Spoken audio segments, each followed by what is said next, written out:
to be specific, at the Kavli Institute for Astrophysics and Space Research, where I've been for a long time. That's a laboratory, an interdepartmental laboratory, formerly known as the Center for Space Research. So I'm going to talk to you about exoplanets today. And I want to, before I really get started, I just want to encourage you, if you have a question, please raise your hand or interrupt, and I'll try to answer it right in the middle of my presentation. So what is an exoplanet? An exoplanet is very simple. Exo means outside. An exoplanet is a planet that's outside our own solar system. That's all it means. All the planets that have been discovered to date orbit other stars. But in principle, there could also be planets that are freely floating through the galaxy that have been ejected in the course of evolution of a planetary system from a planetary system and now are not orbiting a star. So this is a crude outline of what I'm going to go over today. I just covered the first topic. The most of my presentation is going to be covering how scientists find planets around orbiting other stars, and in principle, possibly finding planets that are freely floating in the galaxy. How they've done this, what kind of instrumentation is used, what kind of instrumentation will be used in the future, how challenging are these measurements? You'll find that there are indeed big challenges, which is why this field is still relatively young. Then I'm also going to talk to you tell you a bit about what's been found by all this research, what the characteristics are, and some statistics about the exoplanets that have been found to date. And if there's time, and I'm sure there will be, I have some slides with some selected observational data, some of which I was a part of the research team on. Now, if you're willing, we can post all the slides up on our website. Sure. I have to think about it because of copyright issues. Okay, so let me just...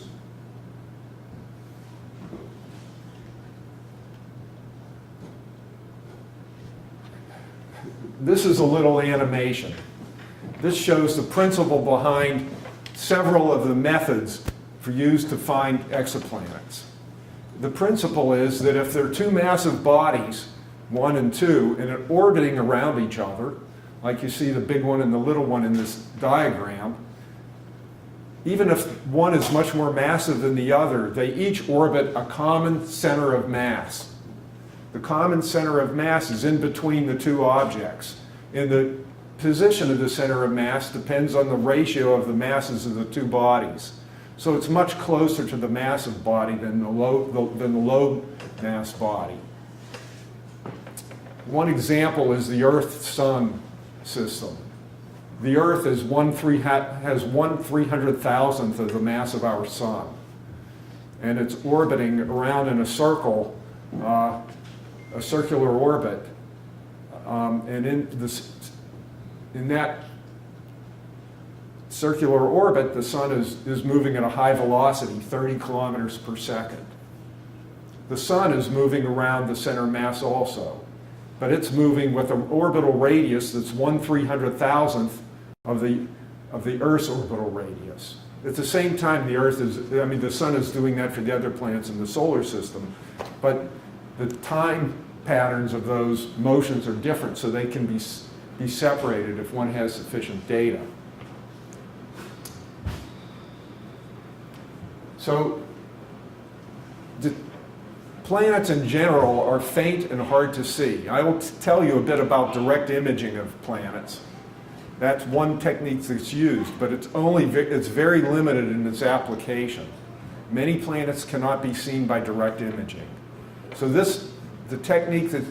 several of the techniques that are used to find planets are based on that motion of the star that's a reflex to the planetary motion. So the main one of these is called the radial velocity method. So one looks and tries to measure the velocity of the star, and to be specific, the component of the velocity parallel to the direction which we observe. You can't, it's very, very difficult, really not feasible to measure the components of velocity perpendicular to the line of sight. But one can measure the velocity of the star away from us or toward us. And how do astronomers do that? They do it by spectroscopy, which is what this slide tends to illustrate. So what we have here is in this panel are some diagrams that show some principles of spectroscopy. But the one that applies to taking spectra of stars and looking at their motions is this bottom one.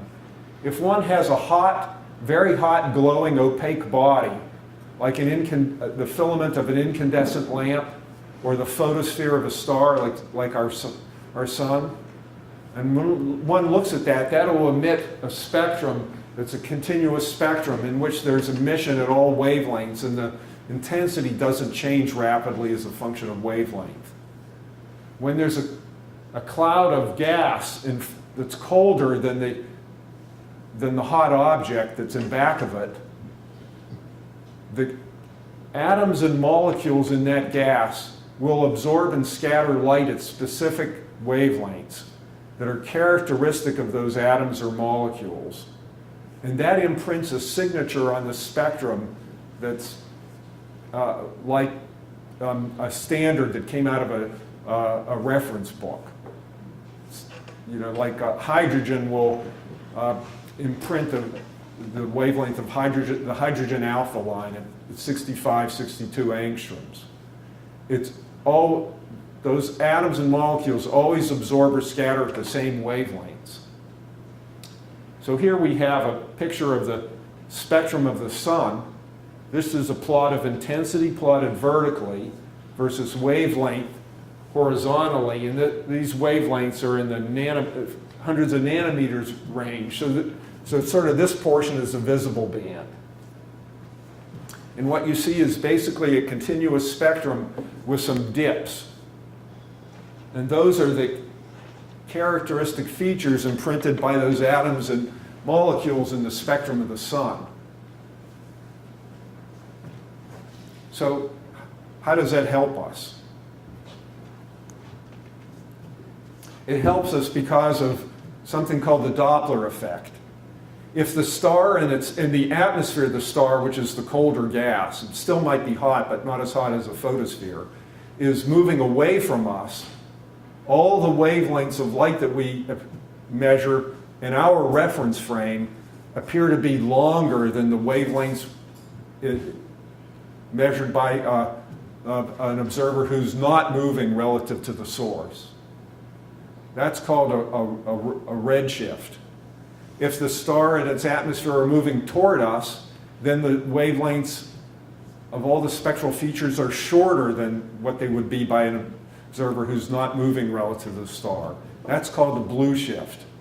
They're called red shifts and blue shifts because the red is at the long wavelength end of the visual spectrum, and blue is at the short wavelength end of the visual spectrum.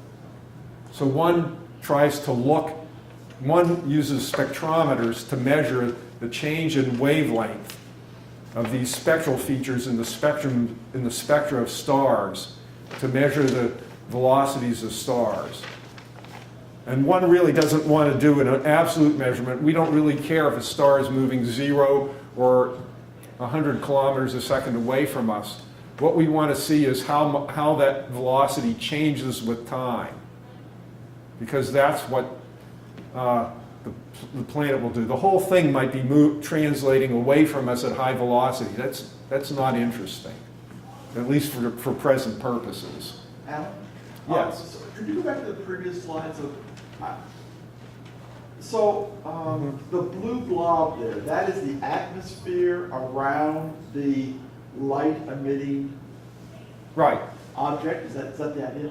And do you have to know what that is in order to do this calculation, or is it just that when you see these dips, you know that that must be oxygen? So and that must if you be want hydrogen? to determine the composition of the atmosphere, which is not needed for this, you do. Okay. But I'll be a little bit technical. So astronomers use stars that have, this technique is best used on cool stars that have many lines in their spectrum. And what they do is they take a spectrum at one time, use that as a template, and then match it against the spectrum at other times and see how much they have to shift it. So they're getting data from many, many spectral lines all at the same time by doing that, because I'll tell you in a moment, the shifts are very, very small, and they're not detectable for one spectral feature. Hot stars have big, wide lines, and it's hopeless. You can't measure the velocities of those stars sufficiently accurately to find planets easily. And the color, in photography terms, the white balance of a star, that changes depending upon the star? On the temperature of the star, of the photosphere, yes. Okay, so we look up at the sun carefully, and we see yellow, Right. not white. What is the cause of that? Is that just is that what it looks like at the surface of the sun? I guess it looks very much like a black body with a temperature of 5,800 Kelvin. Okay, so it's not. If you look at a star that's, the star Vega that's in the constellation Lyra, has spectral type A, it's like 10,000 Kelvin is its photospheric temperature, and that people would call white. Okay, it's a little bit bluer than the sun. Okay, it's colored. Yeah. Okay, so we talked to you about the Doppler effect. Now let's talk about this quantitatively a little bit. How far do these spectral features move in the spectrum when the star is moving away from us or toward us? Well, the fractional change in wavelength of a spectral feature, so the change in wavelength divided by the wavelength when the emission is observed when the object is at rest relative to the observer, is equal to the velocity of recession of the object divided by the speed of light. Okay, now the reason that's important is the speed of light is a big number. The speed of light is 300 million meters per second. It turns out that to measure planets, one wants to measure meters per second. So one needs to measure wavelength changes at the 1 million, at 1 part per million, or even at 1 part per billion level. So in the solar system, the Earth is moving around the sun, like I spoke before, at 30 kilometers per second. When you divide that by 300,000, you get the velocity of the sun and its motion around the center of mass of the Earth-Sun system. It's 10 centimeters per second. You can walk faster down to the parking lot. 10 centimeters per second is beyond what can be done today in a single measurement. But 1 meter per second is not. It's phenomenal. You know, I'm not involved in that, but it's absolutely phenomenal how accurately these spectra can be measured. And this is an example of the kind of instrumentation it takes to do that. It's really big and complicated and expensive. This is the HARPS spectrograph that's at the very large telescope of the European Southern Observatory in Chile on one of the mountains in the Andes. And you can see this is a spectrometer that uses a diffraction grating, and this big thing in the middle is what's called an Echelle diffraction grating that disperses the light with very high resolution for a spectrometer to make the spectrum. And you can see that this thing, to stabilize it so that the wavelengths aren't changing with atmospheric pressure or temperature or whatever, it's housed in a big heavy vacuum system and it's evacuated when it's in use, and its temperature stabilized to a fraction of a degree Kelvin. You might ask, how do you hang that on the back of the telescope? You don't. Either mirrors or optical fibers are placed at the focus of the telescope, and then the light's guided to the entrance aperture of the spectrometer. So, but this is a big, heavy instrument. Yes? You also get a Doppler shift due to the Earth rotating and its orbital speed. Yes. And is that comparable in size or small? Well, so the Earth, so what I was mentioned is the scientists are trying to measure 1 meter per second velocities. The Earth is moving around in its orbit 30 kilometers a second. So if you look the direction in which we're moving versus backward, you're going to see a plus or minus, 3,000 meters per second difference. I mean, a 30,000 meters per second difference, which is big. But usually, so one knows where you are in the Earth's orbit, so you can make a correction.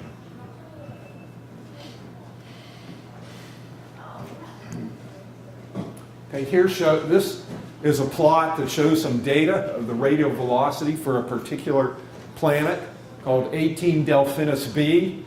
That means it's the first planet that was found orbiting the star 18 Delphinus. And what we have here is radial velocity in meters per second, and time in years. And each circle shows the value of the measurement, the velocity, and the time, and the uncertainty on the measurement is that little bar. And you can see that this star, the radial velocity really applies to the star, but this tells what planet was detected by these observations. So this shows that the star appears to be coming towards us and away from us with a period of about 2.8 years or something, and of amplitude of plus or minus 100 meters per second, which is pretty big velocity for a radial velocity measurement of the reflex motion of a star. Yes? This backs up a little bit, but Yeah. what's the approximate ratio of the line width of these features to the shift? The line width is much, much bigger than the shift. The lines are a tenth of a nanometer or a hundredth of a nanometer in width, a part in 10,000 maybe, and you're trying to measure them to a part in 100 million.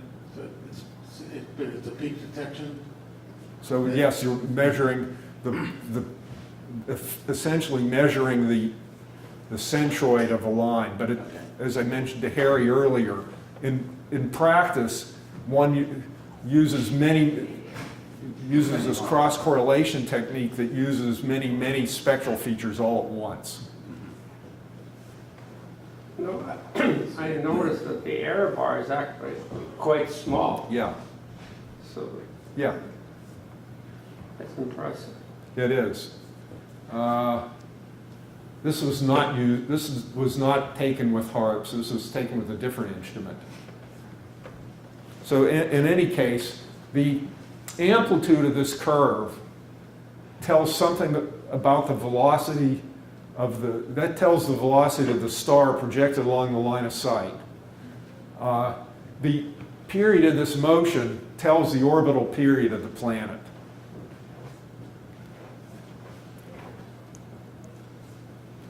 Okay, so here is that curve tells us the product, m times the sine of the I, the inclination angle of the orbit of the planet around the star. By inclination angle, I mean the tilt relative to how we're looking at it. And I is defined to be 0 when the orbit of the planet is face on, it's in the plane of the sky, and it's in 90 degrees when it's edge on. So sine I is 1 when it's edge on, and it's 0 when it's face on. And in general, if we just measure a curve like the one I just showed you, we don't know what I is. We just know that product. But that product, sine I, is always 1 or less than 1. So we always know that if we measure that m has to be larger than m sine I. So the radial velocity, as I mentioned a moment ago, also tells us the orbital period of the planet, and the shape of that curve, that radial velocity curve, tells us a lot about the eccentricity of that orbit. So we know that many planets are in eccentric orbits, but not all of them are. That was a very sinusoidal curve. That says the eccentricity was very low. Now, I'll say something about the eccentricity again in a moment. The signal, though, apart from that sine I factor, which is neglected right here, is the velocity of the star is equal to the velocity of the planet times the mass of the planet divided by the mass of the star. So if you know the mass of the star and you know the velocity of the star, you can then get both the mass of the planet and the velocity of the planet. And this just reminds you of the mass scales we're talking about. Jupiter is 1,000th the mass of the Sun, and the Earth is 1/300th of the mass of Jupiter, or 1/300,000th of the mass of the Sun. There's a lot on this slide, but I don't really want to talk about that much. This just shows that an orbit might not be circular, but might be eccentric, and the radial velocity curve for something like that might look like that. Could be somewhat non-sinusoidal.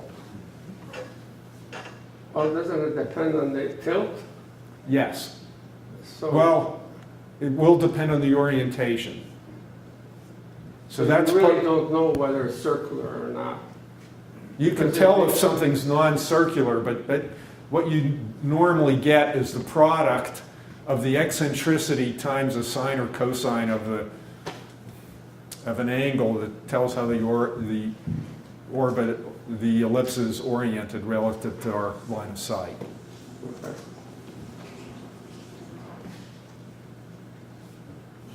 Okay, just to summarize, from radial velocity measurements of stars, one gets a minimum mass for the planet, an orbital period, and the eccentricity of the orbit. The technology is such today that many planets can be found with this technique. And here, points 3 and 4 tell a little bit about results. 10 to 20% of stars are found to have distant Jupiter-like planets. But in general, the exoplanetary systems that have been observed are quite different from our solar system. I'll talk a bit more about that a little bit later. Okay, now let's go to the next. These are the two workhorse techniques for finding planets. The next method is the transit method. If a planet is orbiting another star, and we're observing it, and the planet's orbit is oriented almost edge-on or edge-on, then it will come in front of the star as it orbits. Then it will go around and go behind it. When it does that, it blocks some of the light. So what we can measure is, we can't see the planet separately from the star. We can just measure the total amount of light that's coming from that system. And here, this trace down here shows intensity as a function of time. Shows that it will go down briefly while the planet goes in front of the star. And that's what's used by the transit technique. So you need to get you need to watch a star for a long time and see if its intensity changes. But I assume that even if it's a very large planet, that the percentage of starlight blocked is quite small. Indeed. But I'll get to that in just a moment. Okay. So this even happens in our own solar system. The Earth is the third planet from the Sun, and Mercury and Venus being interior are in almost the same orbital, or have orbital planes that are similar to the orbital plane of the Earth, so they can pass between us and the sun. So this shows a transit of Venus. It's a composite image. It's multiple images of Venus going in front of the sun and blocking the light from the sun. Here in the solar system, we can resolve the image of Venus against the sun. In other stars are too far away for us to do that. We just measure the total light. We can't resolve the image. So if the planet's orbit has to be nearly edge on, how nearly edge on? Well, this expression, R sub star over A, tells us. R sub star is the radius of the host star, and A is the radius of the planet's orbit if it's in a circular orbit. So if the planet's orbit is just, orbital plane is just chosen at random, that expression is the probability that there will be a transit. So if the orbit is far out, that probability is low. So it turns out in the Earth's orbit is orbital radius is 215 times the solar radius. So that expression is 1 part in 215 for the Earth and the Sun.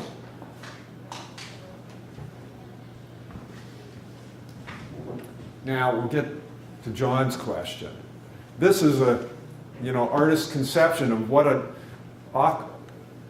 transit would look like if we were situated on a planet from some star in our neighborhood, looking back at the sun and saw Jupiter in front of the sun.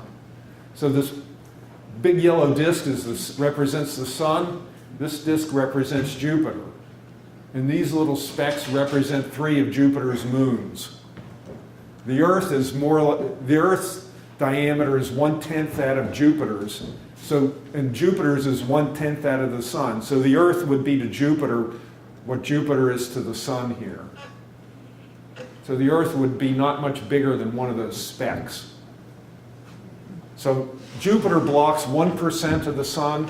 The Earth would block 1/100th of 1% of the light.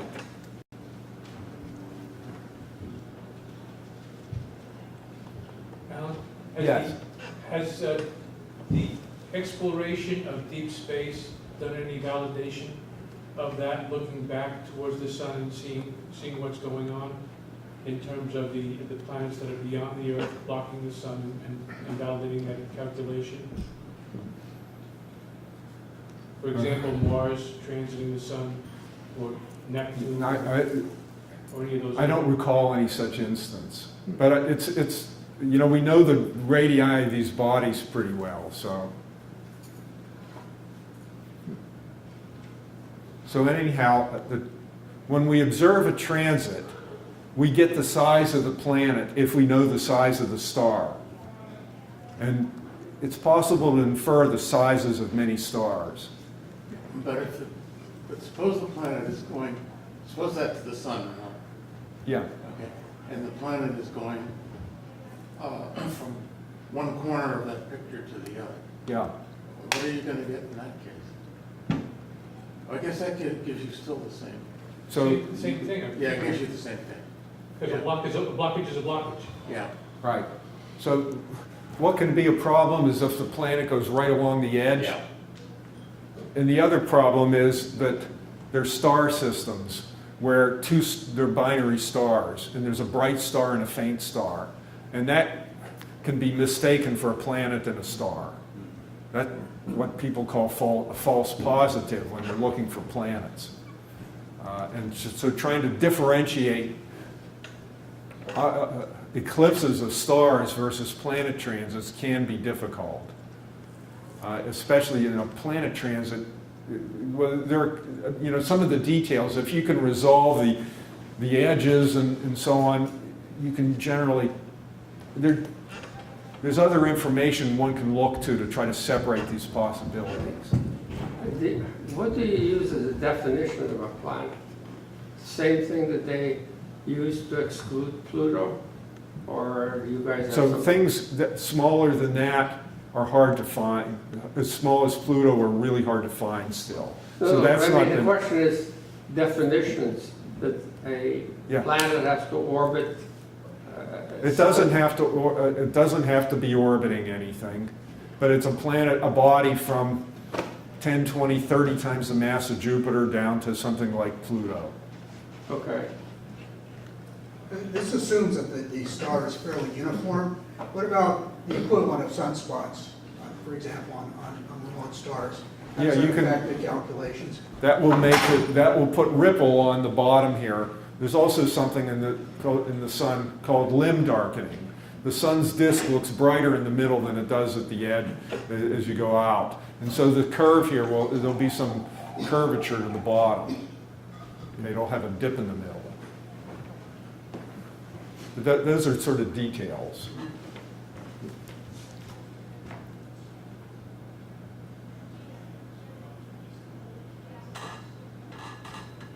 So the transit gives the fractional depth. If you take that fractional depth of that transit, that tells you the area of the planet divided by the area of the star. And if you know the size of the star, you get the size of the planet. And if you observe long enough, you might see multiple transits of the same planet, and then you get the orbital period. Doesn't tell you much about the orbital eccentricity, though.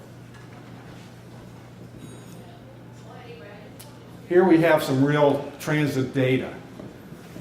Plot here on the left shows the data that yielded the detection of the first transiting exoplanet. This is done by Dave Charbonneau and colleagues. Dave's at Harvard now. This shows the relative flux versus time from mid-transit. And each point is, with this error bar, is a measurement. And the flux out of transit has been normalized to unity, which is a typical thing that's done. So you can see the fractional depth. And this is 1.5% deep.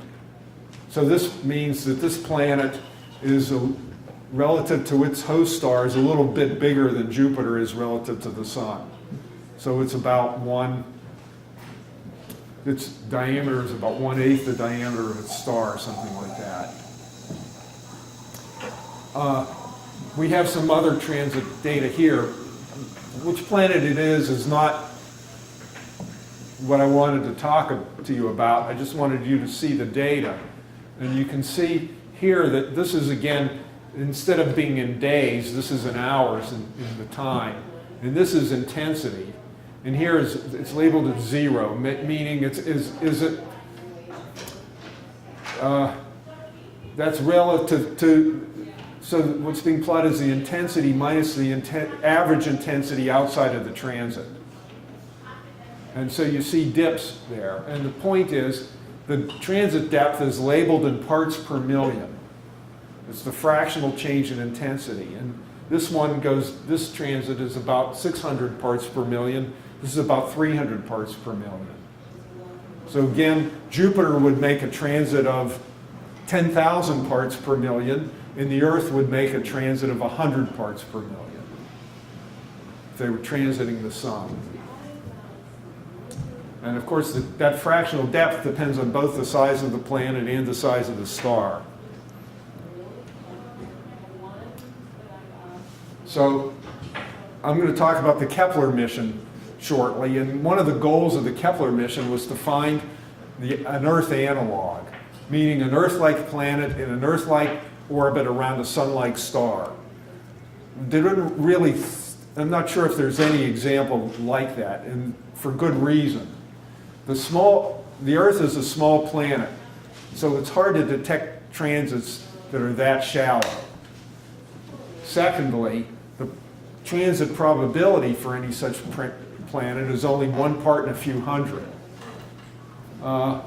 Thirdly, you need to observe the star continuously for more than a year in order to find the transit. Otherwise, if you take a break and go away for the weekend, a transit could occur during that time and miss it. So, and most planets are not quite like that yet. So just to summarize this technique, transits give the sizes and orbital periods of planets. Only a small fraction of planets are seen to transit. But we know those transit probabilities. And after you've measured the orbital radius of a planet, you can infer the probability. So one can use those probabilities to go backwards with statistics and infer of all the stars that have been observed, how many must have planets. And it turns out it's more than half of the stars that are in our nearby part of our galaxy, presumably in most of the galaxy. No. At some point, are you going to get to, is it called Drake's equation that talks about the probabilities of therefore finding? I wasn't going to talk about it, but Are you saying that all the stuff that you've talked about and we've observed are all within the Milky Way? yes. So nothing outside of the Milky Way? They're all, and not only that, we're just looking at a small portion of the Milky Way. Milky Way is huge. Yeah, no. I have a slide that sort of addresses a little bit of that. And So, yeah, it would be nice to have a slide where you show the Milky Way and kind of the area. I don't have one, but I can talk about it. But when I have that, the other slide that addresses that, I'll mention it. Alan, just on the same thing, with continuous observation, because of the rotation of the Earth, it's impossible to observe a body 24/7, correct? Yes, but a space mission doesn't have that constraint. Okay, so the continuous observations were from exoplanetary sources, right? Well, from the Kepler telescope, which was in a heliocentric orbit, is one, but other things. And the other possibility is there are multiple telescopes on the ground. So and that was my sometimes point, you coordinate, That's and right. you share the data. That's right. Okay, But that's more limited than individual measurements. right. So let me get to the direct imaging method. So we have some examples of planet detections here by direct imaging. And I mentioned direct imaging isn't really one of the big workhorses. And that's because if you were on the planet orbiting that nearby star and you look back at the solar system, the Earth would be less than 1/billionth of the brightness of the sun. And it's almost right next to it. And the same thing's true for other planets in the solar system. Jupiter's bigger, but it's farther away from the sun. So if its illumination is fainter. But isn't that just technology? In other words, if you went back 15 or 20 years, you would probably think that the measurements that we're making today would be impossible to make. That's right. So, Well, this will grow and... 15 years from now, who knows whether or not you'd be able to make those kinds of measurements. Yeah, there'll be better measurements will be able to be made in the future, no doubt about it. Particularly, We might have the James West Telescope. I'll talk about that too. So, In our lifetime. just to give you an essence of the scale, a factor of 1 billion in brightness corresponds to the difference between, if you go outside right now and you look up at the sun, you see how bright it is? 1/billionth of that is exemplified by a star. If you go out on a dark, clear night and you look at the sky, a star that's 1/billionth of the sun is so dim you can't see it with your naked eye. Okay, that's a big factor. And it's not a problem if the two are separated by big angles, but when there are small angles, that's when you can't do it. So here we have the first detection by direct imaging of a planet. That's the host star. This is about 3/4 of an arc second in angle, which is a small angle. And the distance corresponds to 55 astronomical units. An astronomical unit being the mean distance from the Earth to the Sun. So that planet's further out than Pluto is in our solar system.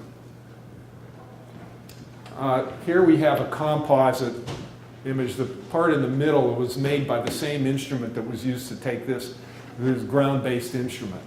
And the star is right there, and there's a planet.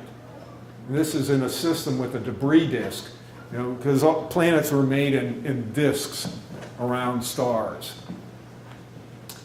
And I think that was probably, may have been taken by Hubble Space Telescope, but I'm not sure. This is sort of a ratty looking image of a star there, isn't it? The reason is that the people making this image subtracted the image of the star from the picture, and that's not done perfectly.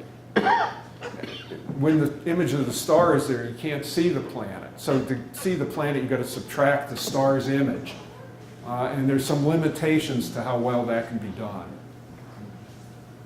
So you use adaptive optics? For that instrument, that was in fact an infrared adaptive optics instrument on a big telescope. Here we have some other examples.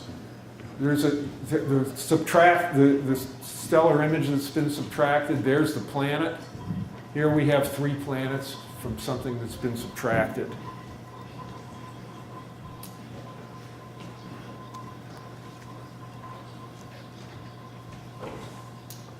Now let's get to this is a more exotic technique called gravitational lensing.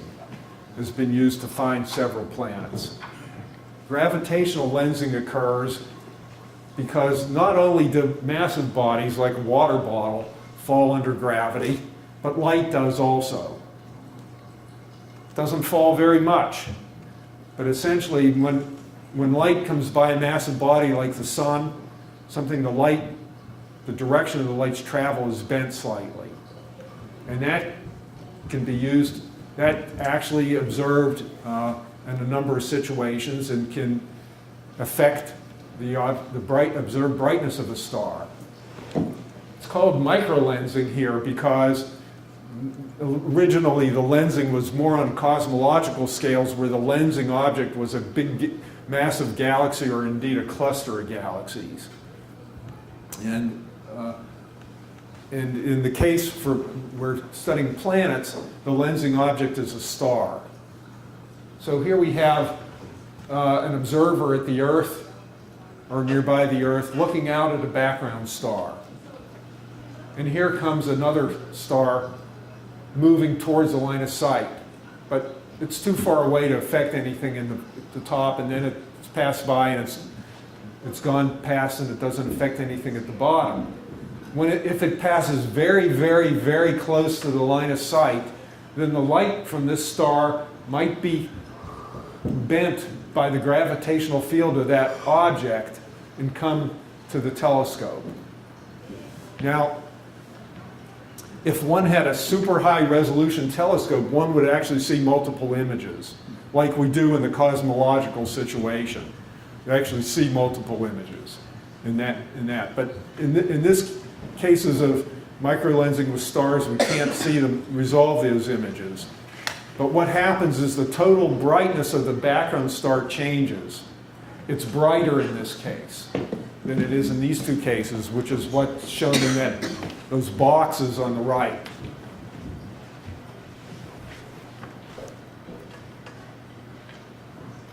So in essence, this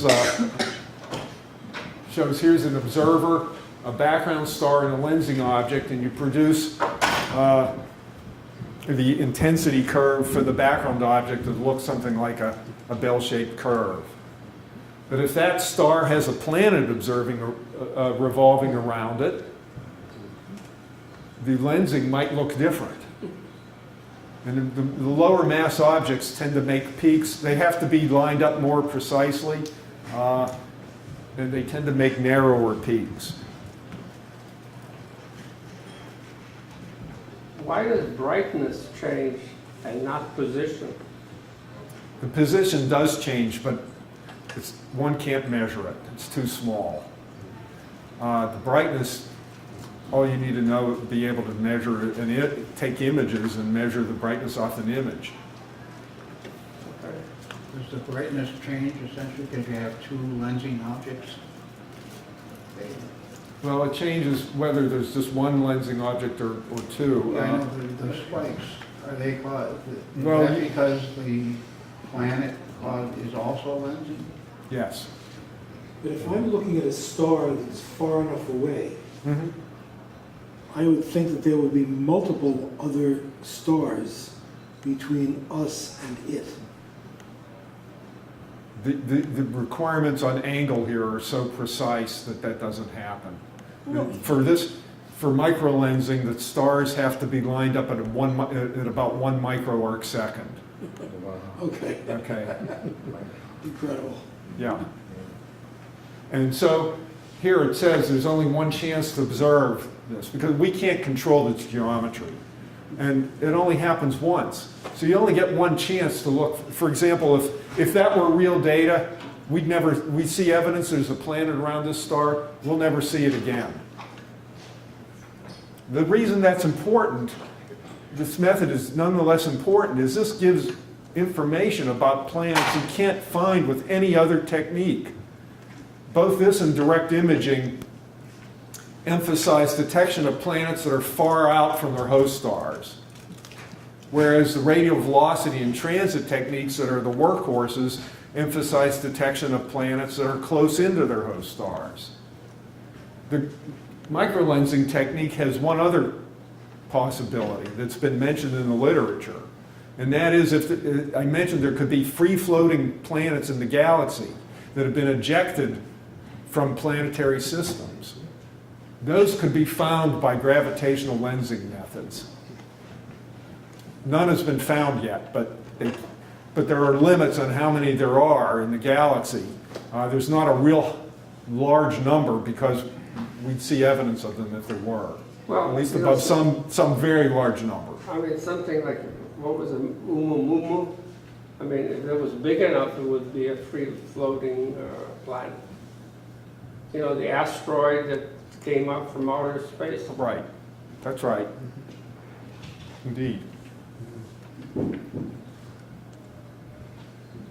So I guess that's just a definition that if an asteroid is bigger than something, it's called a planet? To get back to Right. George's earlier Yeah, earlier I- you know, question? it's big enough. I'll talk about that for a moment at the end, or you can ask me during the questions part after I've finished. But here in general, I've listed the methods for finding planets. I've talked about radial velocity, transits, lensing, and direct imaging. Pulsar timing and astrometry are very closely related to the radial velocity method. Pulsar timing involves radio pulsars. So those are objects that are stars that have gone through their main lifetime and collapsed to form extremely dense objects like 10 miles in diameter that spin at very high rates. And if they have strong magnetic fields, which is likely, and the magnetic field dipole moment is offset, is pointed in a direction away from the spin axis, then one can see radio pulses. One radio pulse every time the object spins. That's a radio pulsar. Those pulses can be timed very precisely, and one can measure, thereby use the Doppler shift to measure the motions of that star. The Doppler shift in that case is applied by measuring the times of arrival of the radio pulses. If they're very regular, the star's just moving along a straight line at a constant speed. If the arrival times vary some other way, that's not necessarily the case. And in fact, in 1992, before the real opening up of the exoplanet field, 2 radio astronomers found a radio pulsar with 2 planet-like bodies orbiting it. There have been a few more found since then, but mostly this is a curiosity. Astrometry involves seeing the motion of the star back and forth on the sky instead of in its velocity. But that motion is so small it's hard to measure. And the only other method I haven't talked about is transit timing variations. Once you've detected a planet transiting a host star, you can time the transits that you observe. If that's the only planet observing that host star, those transits should be extremely regular, like a clock. But if there's another planet in that system, the planets' gravities pull on each other and the orbits get perturbed. And the timing of those transits can be changed. So once some planets, transiting planets were found, the timing was done, and then other planets were inferred from those variations. This is a bit of a busy diagram, but it nicely summarizes the discoveries that have been made using the different methods. Over there on the right, in the sort of the beige part, there's the transit method in the different variations, and it's been used to find, as of January 1st, this person cataloged about 2,800 planets that have been confirmed. Then direct imaging, 44 planets. Microlensing, 53. Astrometry, 1. John. Now, I'm not good enough at the math because I don't remember what the basic numbers were, but there are a lot of galaxies and there are a lot of star systems, and you already mentioned that a star has a 50% chance of having a planet, and maybe a bigger chance of, and different chance of having more than one having planet. multiple Yeah. planets. So if I just limit myself to the Milky Way, Right. where I don't remember any of the numbers, I would assume that there are likely to be millions of planets. There are about 100 billion stars in the Milky Way galaxy.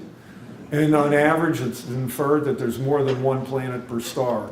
There's inferred there's hundreds of billions of planets in the Milky Way. Of which we found a couple thousand. That's right. So left to do, right?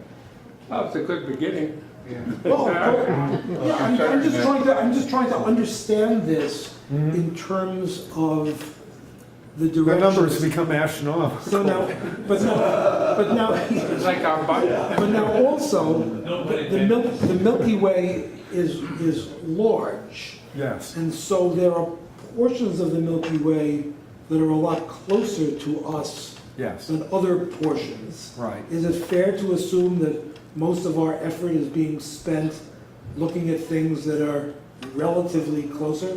Yes. On the same spiral or outside? No, in the same spot. It was pretty close. Pretty close, okay. Let me just finish this. The radial velocity method has been used to find 660 planets, and timing methods, 32 planets. And this is all within what period of time, about 10 years? This is as of January 1st, I know, but it 2018. started in like 2002 or something? Well, there was actually a detection in 1988, but it wasn't confirmed till much later, but it wasn't until the early 90s. But the bulk of this stuff has been in the last, what, 10 years? Oh, okay, that gets that. This shows number of discoveries per year, and there's some gaps down here. This is 500, 1,000, 1,500 per year. The purple represents the transit technique, the green the radial velocity technique, and the other colors you can hardly see. So Those what big happened? bars. We ran out? Pardon? We ran out? So- Why is it a peak 2 years ago? Kepler started dying. That was were Kepler data, and so there were so those were times when there was a big catalog released. Okay. So it wasn't that the data was all gathered right then, it's when the publication came out Oh, okay.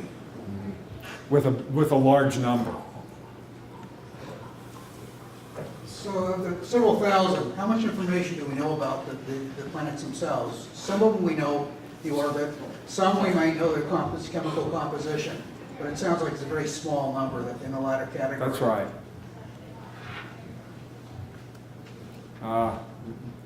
Later we can talk a little bit more about that. So this shows us. Very hard to read. This is hard to read. I'll read it for you. So this is, vertical axis is planet radius, and this line, horizontal line, is the Earth, Neptune, and Jupiter. And this is, each dot here represents an exoplanet that's been discovered.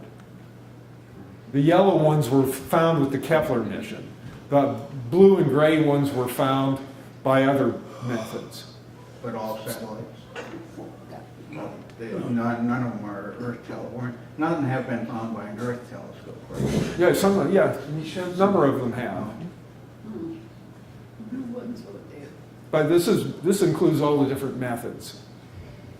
And this is the horizontal axis is the orbital period in days. So they go from hours up to years. And you see, the message is that they're a big, diverse set of objects. Can you tell mass from the speed and the size? If you get both the radial velocity and a transit for a planet, you get its mass.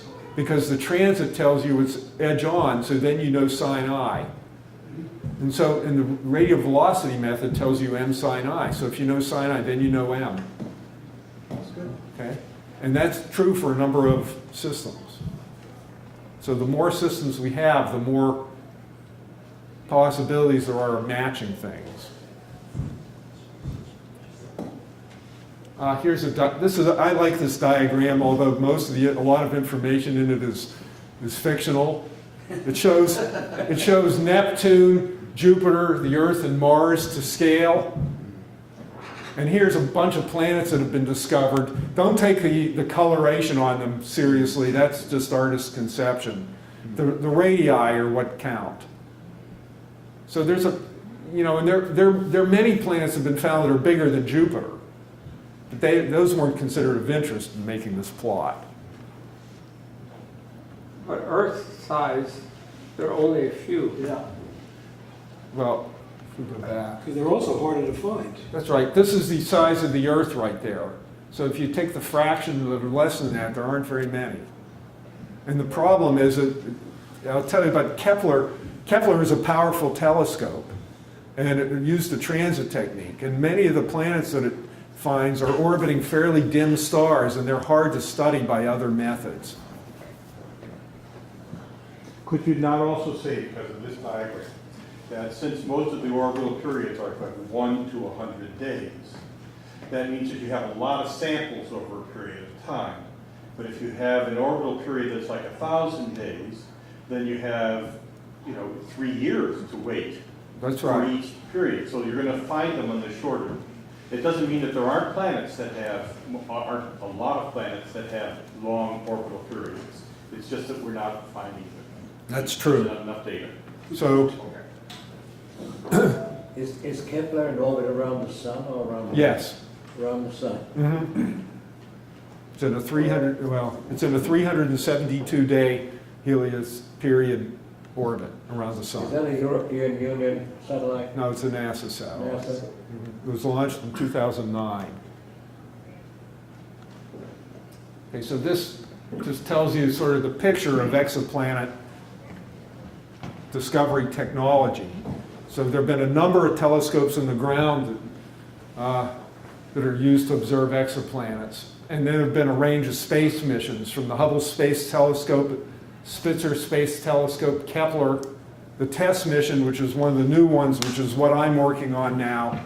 It's a small NASA mission for finding exoplanets by the transit method. It was launched on April 18th of this year, and it's still not quite, it's still in the commissioning period. It's not Where quite is ready. its orbit? It's in an orbit around the Earth. It's an elliptical orbit. It's in its final orbit. The orbit's elliptical. The TESS goes out as far as the moon. The apogee's at 60 Earth radii. The perigee's 16 Earth radii. And the orbital period's 13.7 days. Alan, given the time now, hold on just a second, I'd rather not speed up to get more things in, but rather, go with this pace where people can ask questions, and then maybe coerce you to return another time to do part 2. Because Okay. my sense is, based on where I thought we were going to end, that there's a lot of material between here and the end. There is. So that's fine. So if that's okay, Sure. then let's just keep on going. When 11:30 comes, we're going to get kicked out of here because they're turning this into a lunchroom. Okay. And then you and I can talk another time about doing more of it. Sure. I mean, to me, this is fascinating. Sure. Besides finding these planets, Yeah. okay, what benefit do we get out of the information from this? What do we read? It's all, it's, none of it's really practical. It's not going to make us more money. It's all a matter of where, you know, where did the Earth and the Jupiter, how are planets formed? How does Do we light? gain knowledge of how planets are formed by identifying these planets here? Yes. Okay. How is that? Just So- quickly. So it's not just how planets are formed, but how planetary systems evolve. So let me go through a few things, because I think this is going to clarify some Are things. you gonna talk more about tests? I can, but you know, we don't have that much time. All right, fine. I'll talk a little bit Harry, about. that's really why I asked the question. Yeah. Because I assumed that there was enough material there Yeah, to yeah. fill up a whole other session, rather than try to squeeze 5 minutes in. So TESS follows Kepler. Kepler was the first big mission for doing transit studies. And it was a big telescope. You can see it there in the They're all clean bowing room. Pardon? They're all bowing down to it? It landed, I thought it was. They're praying that it's going to work. And the field of view is shown here. It's about 10 by 10 degrees. And it pointed at the same field of view for 4 years in a row, taking pictures continuously. Wow. Except there were some breaks, you know, and it had to turn around to telemeter the data back to the Earth, some other things, but otherwise it did that. At that period, it was launched in 2009. The second of 4 reaction wheels failed in 2013, which was the end of looking at that field. And since then, it's been looking at some other fields where the pointing stability would be better than at that particular field of view. Well, what's the rough integration time per picture? How long is it capturing the light for? So both in Kepler and TESS, the exposures are in a few seconds and then they get stacked on board the spacecraft. And with Kepler, most of the data was a 30-minute cadence. And there was some data on 500 objects with 1-minute cadence, but 150,000 stars with 30-minute cadence. So in that field of view, there's about 187,000 stars that were observed. So it couldn't send down the full-frame images. It didn't have enough telemetry capability, so it telemetered postage stamps around the individual targeted stars that were pre-selected. And so the computers that were used in Kepler and sent off in 2009, I guess were probably designed 5 years before that, if Right. not more. Right. So we're talking about some pretty ancient computer technology, all things being equal. Yeah, space technology, I mean, because you have to have, you know, you have all this ionizing radiation and possibility of single event upsets and radiation dose. Well, I was even ignoring that. I was just thinking in terms of disk size, for example, how much data it can store without sending it what its I think the rate of main transmission. limitation was that it's far away and the signal is weak, the radio signal, so the telemetry rate's not very high. TESS, that was a trade-off with TESS. I tell you right now, TESS is a much smaller mission, and it's made to look at broad regions of the sky as opposed to narrow regions. I'm going to fast forward here. This shows a bit about the Kepler technology. This is TESS. Ubervilles. What I wanted to show was this. Come up to here. So Kepler looked at a narrow field of view with a big telescope. It only had one field. And since then, it's looked at some other fields. And the problem is that most of the planets it finds are orbiting dim stars, and those dim stars are hard to study with the radial velocity technique or other techniques that require a lot of light. TESS is going to look over broad regions of the sky, and it's going to survey the whole sky. The trade-off is, there are a couple trade-offs. One is that it only looks at most areas of the sky for a short time, so it's only going to find short orbital period planets for the most part. the band pass of the test cameras is redder than the band pass of the Kepler telescope. So TESS is more suited for studying planets that are orbiting dim red stars. They're mostly very close by. And so in those stars can be much, much less luminous than the sun. So planets could be in 10 or 20 day orbits and still be in the habitable zone. Whereas not with our sun, it's too hot, too bright. I don't understand orbit speed, really. If the planets are orbiting much, much faster, would that cause any atmosphere that might exist to be just flaked right off? No. No, that doesn't affect that at all. What does affect, if the planet gets too hot, it's too close to a bright star, then the atmosphere can be evaporated. And if it's going faster, it's probably closer to the star, I would think. That's right. And if it's transit small. Mhm. Oh, the size also makes a difference. I mean, like Mars causes that. That's right. The gravitational strength of the planet at the surface. Mhm. So the question you were asking, John, in my mind, implies a different question than what we're talking about here. Just what does hold the atmosphere on a planet? Gravity. It is gravity. Gravity. It's definitely gravity? What Yeah. I was really leading up to was the whole Goldilocks zone question.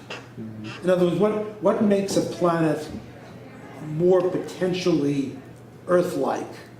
And having an atmosphere is obviously part of that. Well, It depends on the composition of the atmosphere. Oh, sure. Of course. it depends on Venus, for example. Yes, of there are course. a number of concepts that are involved here. First of all, the planet has to be within a certain radius of the sun. If it's too close, like Venus, it's too hot. If it's too far, like Mars, it's too cold. It has to be the right size. If it's Depending on the of strength of the Jupiter- star. It has to be relative to the strength of the star. If you take Jupiter, it's such a large planet, and it has an atmosphere, the density is so close, so high that life as we know it can't live.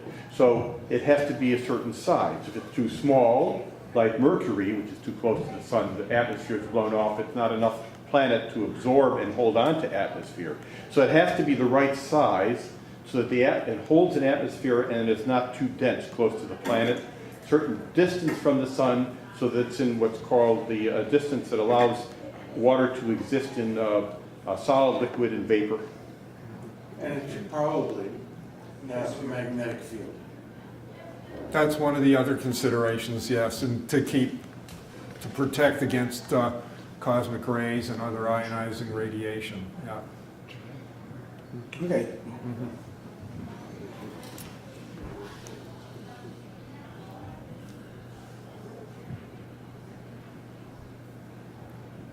So anyway, Kepler was a big telescope. There's a cross section through it, and it had an array of 42 CCDs for its focal plane. And that's at the primary focus of that mirror that was about that big across. I think that you'd be interested in this slide. This shows and I'm not sure what the date was when this slide was made, and the information was put together, but this is a logarithmic plot here on the vertical axis of how many systems were found that have a certain number of planets in each system, with 1, 2, 3, 4, 5, 6, and 7 planets in a system. Now, is that many planets it has, or how many planets they can see? How many that have been found? So that in fact... Some of these might have more. Yeah, as you said earlier, if a planet is smaller than something, depending on distance, you're not going to be able to spot it. Well, so like in the solar system, planets can't have orbits that are too close together or that tends to generate instability in the orbits. They perturb each other too much. They tend to want to have orbital radii that are separated by at least a certain amount. And so so you have some idea of how many planets they have within a certain range of the star. but that doesn't mean there aren't planets way further out.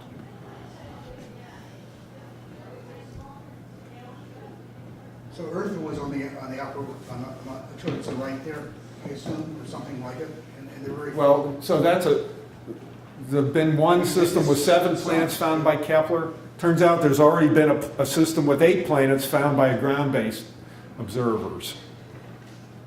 And 8 planets around our sun. Okay. That's right, Depending on how you So count. that's- not counting Pluto. Yeah, that's what it is. So I mentioned that the exoplanetary systems are been found aren't that much like our solar system in general. This shows 2 examples found by the Kepler telescope. These are diagrams of the orbits of planets in these 2 systems that have names that are just telephone numbers. And the black circles show the orbits of the planets in those systems. And on the same scale, we have the orbits of Mercury, Venus, and Earth in orange. And you can see that the orbits of those planets are really small compared to the orbits of the planets in the solar system. Now, as mentioned before, there's a selection effect that the transit method and the radial velocity method favor close-in planets. My sense is it's not what I work on, but my sense is that the statistics are strongly weighted to close-in planets, but nonetheless the data seem to say that there are many planetary systems are indeed smaller. It's not just a selection effect. That the solar system is a bigger than typical system. Now, how will Webb change anything here? I mean, it's an X-ray, or gamma ray detector. The James Webb Space Telescope is an infrared, will be an infrared mission. Okay, will that significantly? That will have, if it ever gets up and it works, it will have an incredible impact on astronomy. I have a picture of it here. No, astronomy in general, but about exoplanets detection. We were hoping to have a separate talk at Yeah, some point. no, but I just want to, Yeah, well, I won't talk for long about it. It's a big telescope. It's got a 6-meter diameter mirror.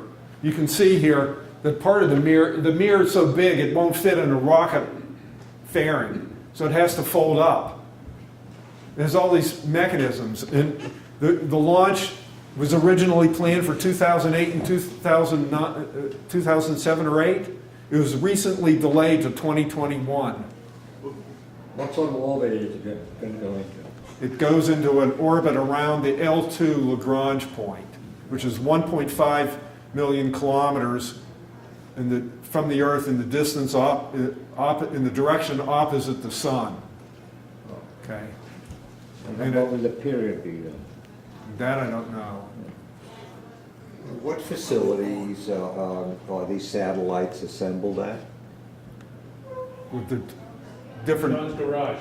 well, the NASA ones are usually, there's some of it's done at NASA facilities, some at spacecraft vendors' facilities. James Webb is big in these gigantic facilities. Where's that? A lot of it's in Houston, some at Goddard. Okay. I'm not sure where else. The delay to 2021 was caused because it's a cryogenic telescope because it observes in the infrared, and it has a sunshade that's as big as a tennis court. It's made of 5 layers of mylar, each one that size, and they're spaced by about that much. And it has to unfold when it gets into orbit and make that big tennis court size shade. And it fell apart during a test, a shake or deployment test or something recently, so they have to re-engineer it. Yeah, so I'm getting short on time here. I didn't cover a bunch of material, so. It's fine, don't worry about it. But are there any other final questions? So when we hear in the NBC Nightly News on the momentary story about planets like Earth, is there anything, I mean, just from what I'm listening here, it strikes me that it would be very difficult to even sense that? Let me It fast felt forward it, it again. was so far away. Well, But it is. beside that, but I haven't seen any evidence that you could, know. The ones we're finding are closer than Mercury to the sun. So this is an object that I was one of the participants in studying. It's too hot to be, it's a really hot planet. It's in an 8.5 hour orbit around its host star. Whoa. So the surface is really hot. But they're both a radial velocity curve, and we have the transit data on it. So when you get that, you get both the mass and the radius. And here it's plotted on a diagram with curves for different materials to show how, if the planet was solid iron, its radius versus mass would look like that. If it was Earth-like, it would be the green curve. If it was pure water, it would look like this. So you can get an idea of what's in the interior by. So this one particular 8.5 hour orbit planet is here. Now with the James Webb and with other telescopes now, when a planet transits, the planet has an atmosphere. If the atmosphere is not full of clouds, then light can go through that thin annulus around that planet and come and be observed by a telescope. And when that happens, if there's enough light there, one can look for spectral features that are imparted by the planet's atmosphere. And that's been done for some Jupiter-sized planets. And people are looking for water in particular, evidence of water vapor. Haven't really found it yet, but it's getting pretty close. So smaller planets, it gets much more difficult to do because the amount of light that's going through the atmosphere goes down. Because only a tiny, tiny, tiny fraction of the light's actually going from the star goes through that atmosphere. But the James Webb would be one of the workhorses for doing this kind of thing. And one of TESS's goals is to find planets orbiting nearby bright stars that can then be followed up by missions like the James Webb and by other ground-based telescopes. What does the word nearby mean? So in that diagram, it had Kepler going out 3,000 light years, TESS going out a couple hundred.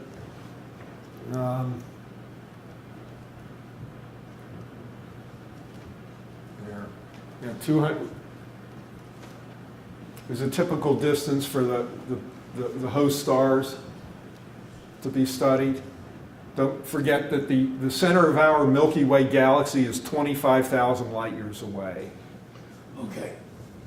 And the Thank you. Milky Way That's is what I 200 light years roughly. We're 25,000 light years from the center of the Milky Way.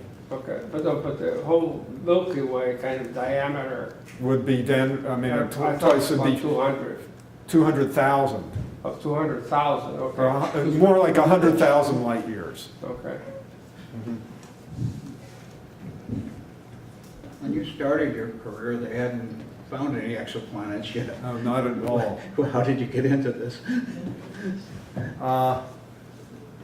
So I got into it because of the TESS mission. We had people in our lab working on proposals to do it, and I got involved because I like to make, predictions of what would actually be seen, and see is the description of what's going to find all hype or not hype. So I started calculating predictions of the yield of how many planets might be found, and I worked together with some other people to do that for the proposals. But you spent most of your career on a different kind of Yeah, astronomy. most of my career I worked in X-ray astronomy, measuring X-rays that come from stars and galaxies from space, which has to be done from spaceborne instruments.